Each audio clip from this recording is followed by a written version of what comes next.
First question with the squad news for tomorrow, please. Yeah, we're in pretty decent shape. Obviously, you'll be well aware of Giannis' situation. Obviously, he won't be available. Ryan Jack's had a positive week, but won't be involved at the weekend. Same as Namdi. Still waiting for some results from the specialists in terms of Nandi, but should have an update in about 6 or 7 days time on him. Besides that, we're in good health. The internationals have come back in a good place, so we're nearly at full strength, which is positive news. Yeah, on that, Stephen, the fans were obviously very excited to see Ryan Jack in the European squad. How big is he in terms of not only what he brings as a player, but his personality to the squad? Well, look, I think you've got to understand how this squad works, because I'm not sure you're totally educated. I had to obviously do a lot of work around it myself. That's not to be disrespectful. It's the Scottish lads that have been trained at a Scottish academy are almost a free pass into the squad anyway. So it's not as if anyone else is put out by Ryan Jack's selection, but I think everyone's well aware of how much I rate Ryan Jack and how much I want him back, because he certainly makes the 11 and the group a lot stronger. But, you know, I think we get around 17 picks that are outside either being an academy trained or a Scottish trained player. So that's unfortunate, because you want to pick everyone. But a lot of the names you'll see in the squad, i.e. the likes of Stephen Kelly, Robbie McCrory, Nathan Patterson, Ryan Jack, Scott Arfield, Alan McGregor, they automatically are in the squad without taking a place anyway. Hi there. It's the first time we've spoken to you since transfer deadline day. With regards to the business you did, how important was it to hold on to the specific players that there was potential interest in? I think that will always be the case at Rangers, especially when you're sitting in this chair, or in my shoes if you like. You always want to keep all the best players, the players that are going to give you the best chance of being successful moving forward, and that is a little bit being selfish, but I also understand the side of it of how the business works, and I was well prepared for my phone going at any given moment. If the right bid landed for a player and the board wanted to accept that, there wouldn't have been any resistance as long as they were happy on their side. This club's had some real healthy bids in the last 2-3 windows for our players, and to be fair to the board, they've stayed strong in them situations, because they've just fell short of our evaluations of them players, i.e. Ryan Kent, Alfredo Morelos. We had some bids for Nathan Patterson that were way off his valuation in this recent window. So the reality is, the valuations from me, Ross and the board collectively, no one's hit them numbers. But from a selfish point of view, sitting here, I'm obviously happy in that situation. On the flip side, you take on St Johnstone tomorrow, and they lost potentially 2 of their best players. But what kind of test are you expecting against Callum Davidson's side? A very similar test, because I think Callum's proved up here he's been a top coach and a real good manager.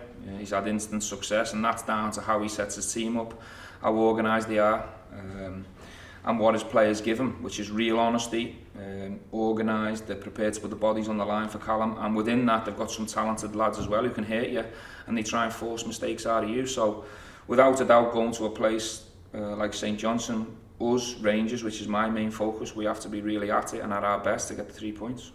Was Nathan Patterson the only bid that you received? As far as I'm aware, I'm not sure that's 100%. I think that's a question you'd probably have to ask Stuart Robinson and Ross Wilson, but the ones that I'm aware of that were real was Nathan Patterson in this window. And you mentioned Giannis Hadji there, Stephen.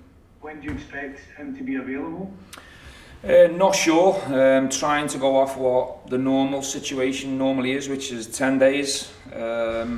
I've not spoke to Giannis today. I spoke to him when I first heard the news, and he never had any symptoms at the time, which was good news. But I'm due a catch up with him at some point in the next 24 hours, so I'll know more then. But he's obviously ruled out at the weekend, and I think he'll be ruled out against Lyon if you go on that 10-day period from the test. Even as you said, it's been a while since we've spoken to you, and I just wanted to take you back to that time out that you had and the situation that you were handed, which was pretty much hopefully a once-in-a-lifetime thing. How did you cope, watching particularly that Old Firm game from the house? I think you've got no choice but to cope. It's not ideal, and as you say, it's not an experience that I want to experience again. I came here to manage from the sideline. I feel like I can be a bigger help from the side, and I like to be hands-on. I'm here for every session. I could still obviously contribute in terms of the preparation and picking the team and making the decisions, but to do that remotely can be frustrating. But I think for me, the most pleasing thing, what made me the most proudest, was how we all stuck together during them challenging times. It wasn't just me that was missing, there was a few of the staff members, some players were ruled out as well, and we were really tested to the maximum. But I thought Michael and Gary stepped forward tremendously well, and the players followed them. So from the outside looking in, it showed the strength of us as a club, that we could deal with adversity, and when we were pushed to the maximum, certainly in certain positions, we coped extremely well. So trying to look at the positives from that 2 weeks rather than the negatives of being in bed with symptoms, with COVID, feeling sorry for yourself. I had no choice but to just cope and get on with it. One player I wanted to ask you about, in terms of stepping up, you mentioned that yourself, was Robbie McCrory. How proud were you of the job that he came in to do under the circumstances that he was under, and does he come more into your thoughts now? Well, he's always been in my thoughts. We've always had a plan for Robbie, and that's not just in the last 2 weeks. The reason we've sent Robbie out on loan and tried to build them loans up in terms of the level and the standard is to prepare him for one day being one of Rangers' 2 goalkeepers. We think he's got the potential to one day be a Rangers number 1, and even more in the short term to be part, when Alan moves on, to be one of our main goalkeepers. So Robbie and his people know our plan. He was outstanding in the couple of weeks, but what I would say is them 2 performances have come on the back of how he's returned on day 1. He's come back in fantastic shape, trained consistently well, seems to be a little bit more maturity about how he's going about his work now. He's smiling, he's enjoying it, so he's in a great place, and I'd have no doubt of using him again at any given time. So credit to him, he stepped forward in real good style, because he was through in at the deep end. But I think his preparation, certainly at Livingston, having the Celtic experience at Livingston, being around the Scotland under-21 group, he was prepared for it in the best possible way, and he delivered. Good afternoon. Afternoon, man. Stephen Kelly had a great game for the under-21s against Turkey for Scotland.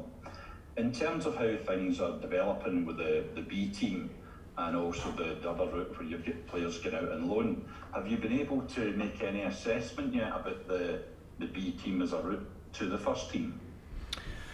Well, listen, I've been pleased with the B team lads that have come over and trained with us. We've had a lot of numbers around us in the last couple of days. I know obviously we had to promote a few around the last couple of games due to COVID situations. We've got a lot of B team players that are knocking on the door to come into the squad. We've decided to keep Stephen around the group. We feel the loan opportunities that he had, with all due respect, we feel his development would have been better training every day alongside Stephen Davis's, Glenn Kamara's, Joe Aribo's, and testing themselves against that level of player is the next path for him. And I know he's ready, Stephen. I know he was one of the top players in the international games. We're really pleased with him, but the competition's fierce in the midfield area. I added 2 in the recent window in Junior Bakuna, who's looking really close to being ready. John's training well, and obviously the lads that started in the old firm done a real stern job. Add Scott Arfield and Ryan Jack to that. Stephen Kelly's got his hands full, but he's doing everything he can from his point of view, and he needs to be ready. Also, with the first team, with Patterson's performance for Scotland against Moldova, understand he took a wee knock. And then Tav been back in training. Does having 2 such similar players, is that a challenge to you? And in terms of squad management, or are you seeing it as a challenge to perhaps develop people's games, and being able to fit into defence where you've got that embarrassment of riches in one position? It was a pretty loaded question, and I appreciate obviously Nathan's a big interest to the media up here in Scotland. He did do fantastically well. I watched the game, albeit it was against Moldova. Nathan's doing fantastically well, and don't worry about his development, because he's up against Ryan Kent most days. If he's not up against Ryan Kent, he's up against Scott Wright. He's got forwards like Jermaine Defoe, Kamar Roof and Alfredo Morelos, who are challenging him every minute of every training session. So Nathan will come through and be the number one right back here at Rangers when the time's right. He's also ready now to compete for the jersey. He's pushing James in every way, shape and form he can. And I believe it is a challenge in every position because I have got a loaded squad, but that's what eventually will make us even more successful than we have been. But I've got no doubt that Nathan Patterson's in the right place from a development point of view, and also to, you know, he's a Rangers fan. He loves the club. He's happy here. He's settled, and he's more than ready. Albeit he's had a kick this week, and we'll have to wait and see whether he's ready for tomorrow.